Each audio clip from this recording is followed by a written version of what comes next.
শুভ বিকেল বন্ধুরা। আজকে আমাদের বাউনি, তো বাউনির জন্যে বাবুর জন্য একটু পাটিসাপটা করছি।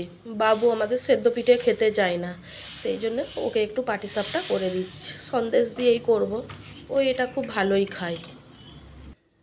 তো পাটিসাপটাটা করে নিচ্ছি।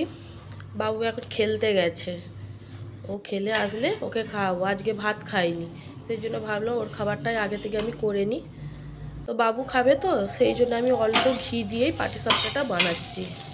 কারণ বেশি ঘি দিলেও বাচ্চা, তো ওর স্বাস্থ্যের পক্ষে এটা ক্ষতিকারক হবে, সেই জন্য অল্প ঘি দিয়ে পাটিসাপটাটা করছি।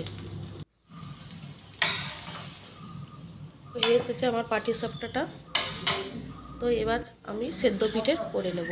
সেদ্ধ পিঠের জন্য আমি এখানে চালের গুঁড়োটা মেখে নিয়েছি। তো আজকে নারকেলের করব না, আজকে আমি করছি ডাল দিয়ে।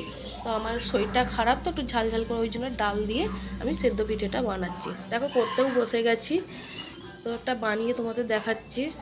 এই ডালটা আমরা খেসারির ডাল দিয়ে করছি। এতে একটু জিরে, 5 ফোড়ন আর শুকনো লঙ্কা ভেজে গুঁড়িয়ে নিয়েছি, আর সেদ্ধ করে নুন, চিনি আর একটু তার মধ্যে হিং দিয়েছি। হিং দিয়ে ভালো করে মশলাটা দিয়ে মাখিয়েছি। দেখো পিঠেটা আমার কত সুন্দর হয়েছে, এটা খেতেও খুব টেস্টি লাগে। তো এখানে মাও বসে পড়েছে পিঠে করতে, মা আমি দুজনে মিলেই করছি।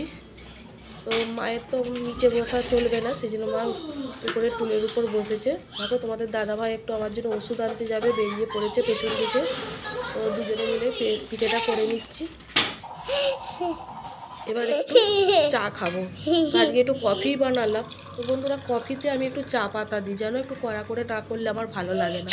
তো মায়ের আমার চা করে নিয়েছি, তোমাদের দাদাভাইয়ের খাওয়া হয়ে গেছে। এবার পিঠেটা আমি বসিয়ে দেবো। পিঠেটা বসিয়ে দিলাম।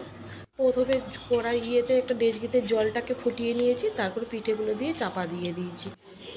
এবার চা নিয়ে চলে যাচ্ছি, মা আমি চা খেয়ে নেবো। তো বাবু চায়ের জন্য খুব বায়না করছিল, চা খাবে বলে। আমি দিইনি বলে ও মায়ের কাছে চলে গেছে চা চাইতে। বললাম খুব সুন্দর হয়েছে। তো দেখো আমার পিঠে হয়ে গেছে, তোমাদের দিকে দেখাচ্ছি। একটা ফুলকপি তোমাদের দাদাভাই আজকে এনেছে, কত বড় দেখেছো। এদিকে এই যে বাবু শুয়ে পড়েছে, পড়তে বসবে না, ফোন নিয়ে বসে পড়েছে, ফোন ঘাঁটছে। তো আমার লক্ষ্মী গণেশকে এখানে দেখে নাও, কত সুন্দর করে সাজিয়ে রেখেছি। আমার এটা বিজনেসের জন্য মা